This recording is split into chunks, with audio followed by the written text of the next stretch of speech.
Bungie has just released a brand new article paving the way for new frontiers. In it, we get a look at the future of Destiny 2, including 2 expansions per year and 4 major updates for free. They speak about their vision for Destiny 2, they talk about seasons, core game activities, and problems with them. Gear and challenge should matter, and the next multi-year saga starts with codename Apollo. Welcome Guardians, let's take a look.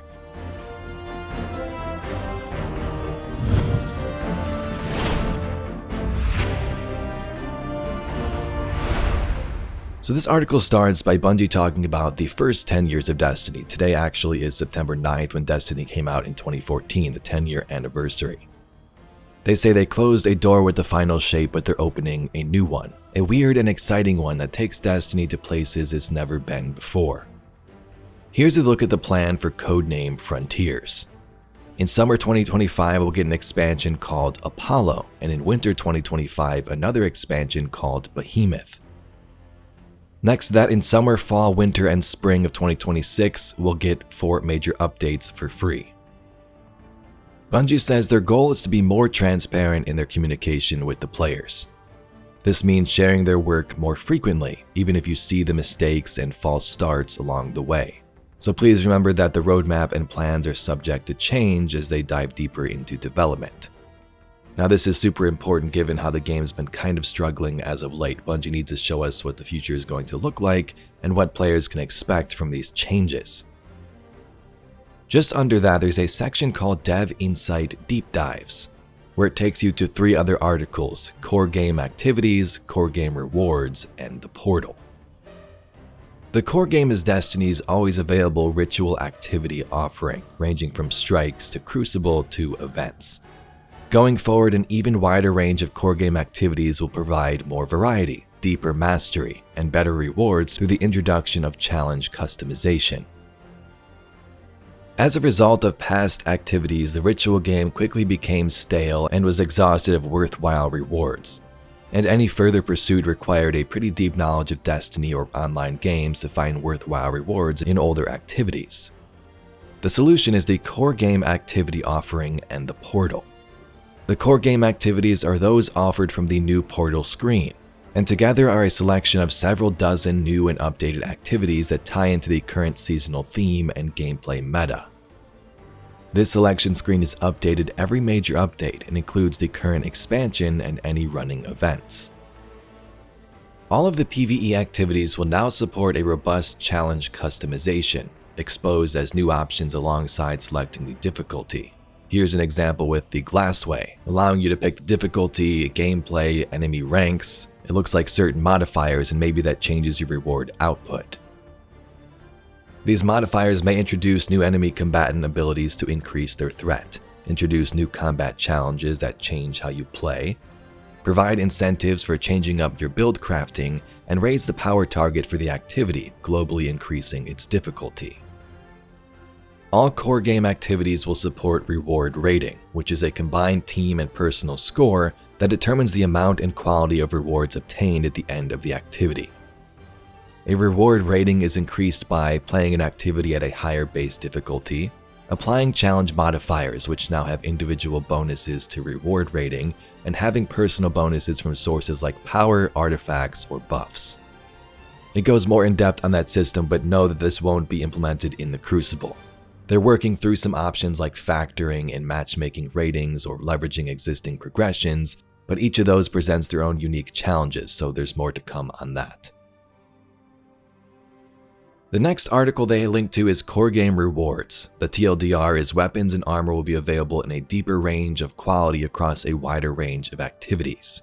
Core game activities will have dedicated reward pools for different categories of activities, and gear will be labeled New Gear during the season it's introduced, as it's easier to recognize and build craft around. You heard them mention the portal, which is the third article. The portal, the name may change, will be an easier, modernized way to browse and launch core game activities. It will offer a varied selection of new and updated activities across a wide range of activity types. All activities in the portal will provide updated and worthwhile rewards, so it'll be easy to find something to play. The destination map will be cleaned up and focused on world navigation and accessing older activities. So those 3 articles go more in depth, but I'm trying to focus on the major news just for this video. The next part says their vision for the future of Destiny 2 with this pretty sick image of concept. Tyson Green, the game director for Destiny 2, says, "First and foremost, we all still love Destiny. It is a unique and challenging game, both for you and for us." He explains how expansions feel like it's just the same formula over and over, how seasons and episodes keep getting bigger but you feel like you're just going through the motions. They believe it's time for Destiny to change, and that their community wants the game to grow and innovate too. And to do that, they need to start breaking some of the molds. So the first thing they're doing is breaking up the annual expansions. They love the final shape, but the truth is they dominate almost all of their development effort. Starting next year, instead of 1 big expansion, they're going to deliver 2 medium-sized expansions, 1 every 6 months. Each of these will depart from the one-shot campaign structure that has been essentially unchanged since Shadowkeep, and each will be an exciting opportunity to explore new formats instead. They are actively prototyping non-linear campaigns, exploration experiences similar to the Dreaming City or Metroidvanias, and even more unusual formats like roguelikes or survival shooters. Each expansion will present a new opportunity to try something different. Departing from the one-shot campaigns, though, doesn't mean they're necessarily turning away from great storytelling. Going forward, they want to return the mystery and wonder that is woven into the fabric of early Destiny, when the story felt ripe with possibilities and an epic sense of exploration and discovery. Great stories are as important as ever in their creative vision, and Allison will touch more on that in a bit. With the 2 expansions, a seasonal model will change as well. Instead of 3 episodes, which we are currently in, they will be building 4 major updates per year, 1 every 3 months. Each expansion will launch alongside a major update at the start of a season, and then a second major update will follow 3 months later to refresh the core game with new and reprised content, including activities like strikes, exotic missions, or entirely new modes like Onslaught, rewards, weapons, armor, artifact mods, exotics, and more, new weekly events, new features, combat meta, and balance updates. The big seasonal resets will still happen, but just twice a year alongside the expansion releases. The core game is Destiny's always available evergreen activity experience, and they need to fix 2 key things with it: approachability and gear and challenge should matter. They discussed that in those previous articles. The next multi-year saga starts with codename Apollo, the first expansion for next year, and Allison Lurs, the narrative director, speaks about it. She says we'll see teases of Apollo in the later 2 episodes. The next saga is based around a core theme, much like the Light and Darkness saga was. It will introduce plenty of new characters, factions, twists, and more. There's a lot more they will say eventually, but they don't want to spoil the journey. There will be a multi-year journey, one they can't wait to take us on. The first expansion is a non-linear, character-driven adventure. So what do they mean by non-linear? Previously, in stories like The Final Shape and pretty much every Destiny expansion, you've experienced the story as A to B to C to D in a straight line. In Apollo, the story takes place over dozens of threads you'll explore and discover. So when you land on their brand new location, the story starts at A, and then you can choose if you want to go to C first, or try to get to B, or maybe D to investigate. And if you didn't choose one of those options, you don't have to worry. They're always available for you to go back and play through. The more you play and discover, the more the story progresses, so experiencing a certain number of threads opens up the next part of the story. The order in which you explore will be something you choose, but they have built codename Apollo in a way that the story always makes sense and flows from beginning to middle to end. There's no time gating, no waiting for the next drop. Apollo's story unfolds based on player progression. When they think of a multi-year arc, what does that look like? Think of it kind of as a constellation of stories united by a single theme. They will show us what that theme is later, but they believe in it, and think of this multi-year arc as a web and not a line. Each release fits into the larger saga, and they can't wait to take us on that journey. They don't want to spoil the story, but they will say this. Apollo ends with a narrative gasoline that will propel us into the next few years with a clear theme, goal, and a destination that won't come to you as a straight line, but will be well worth the trip. It'll reward you, surprise you, and it'll take us to Destiny places we've never seen before. So let's analyze some of these images a bit further. This first concept, we see a guardian on a sparrow and another guardian on a cliff with like binoculars overlooking the distance. Now, whenever I analyze these, I often overlook some obvious things in the image, so let me know what you see.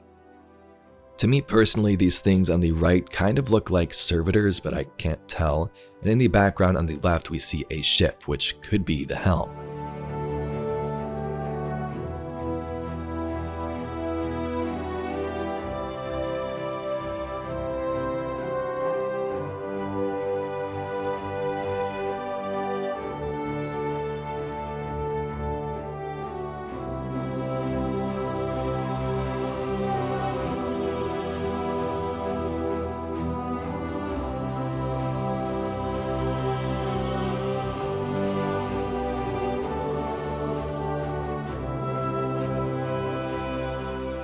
Now, codename Apollo's destination is pretty interesting.